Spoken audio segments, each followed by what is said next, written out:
Hey Hunters, Lord here. I wanted to make a quick follow-up video to the weapon balancing data that I covered in my most recent video. I'm probably going to just leave this one unlisted so that way only people who are really interested in seeing this will watch it. I'm not competing against myself for views.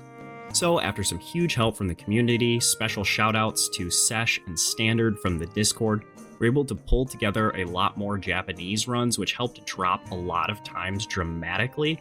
You can see that we took from 801 as our slowest with 2 mid-7s to only 1 run being over 7 minutes. We did alter the criteria just a little bit. It's still going to be solo with no boulder drops, but we also decided to opt out of barrel bomb spam, as that actually dropped light bowgun's time by almost a minute.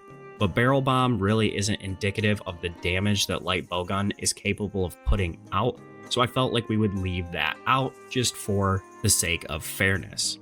We also decided to make sure that all the runs that we selected were from the 3-star quest from the quest counter, which ensures that there are no differences in which Ray Dow or what health pool is available to Ray Dow pop up in any of this, whether somebody found him out in the field in the open world and started hunting him and got a better time. We kind of wanted to remove as much randomness as possible to make these rankings as accurate as possible. So first of all, Bo dropped down into first place, or should I say moved up into first place by a humongous margin. And this run was definitely a good run, but it definitely had some more time that could have been saved. We could potentially be seeing Bo around 3 minutes and 30 seconds. This guy missed a couple of the roar dodges, but still an insane time. Again, called it. Bo's gonna be nuts. And this is raw Bo, no element, no constitution, no dash juice. Again, not that Bo needs it, and no level 4 charge. Charge blade, we were able to decrease the time by quite a bit as well, about 13 seconds.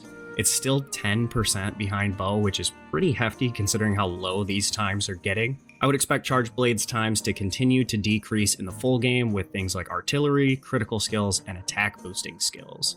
For Longsword, we weren't really able to find a faster run than this one, and it's still sitting comfortably in 3rd place. Gunlance and Greatsword both dropped pretty dramatically compared to our original video, dropping down into the mid 4-minute mark from the 5 and 6-minute mark. Hammer remained unchanged, Insight Glaive remained unchanged. I would still expect Insight Glaive to probably push a little bit ahead of Hammer when we get new Kinsects and better weapons. Hunting Horn dropped drastically from 8 minutes and 1 second in my original data points to 5 minutes and 2 seconds, taking it from dead last to a solid 8th place.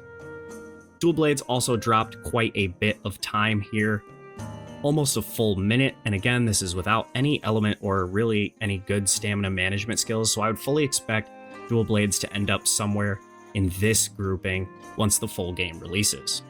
Now, the unfortunate thing is that for these melee weapons, Sword and Shield and Switch Axe falls even further behind, another 5% behind Sword and Shield. Again, Switch Axe just really needs a buff. It needs a way to stay in sword mode a lot more consistently.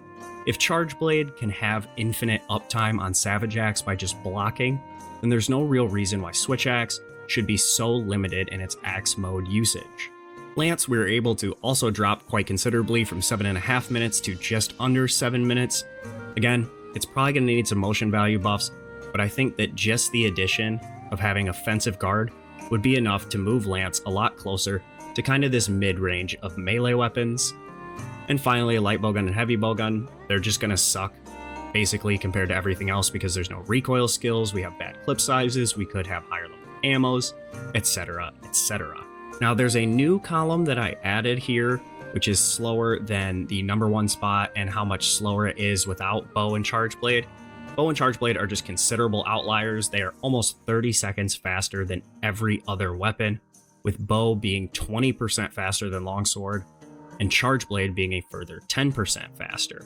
So with these two being pretty considerable outliers, if we took Longsword as kind of the baseline for top tier damage going into Monster Hunter Wilds, without being super overpowered like these two weapons are, we get a kind of better look at where we're sitting.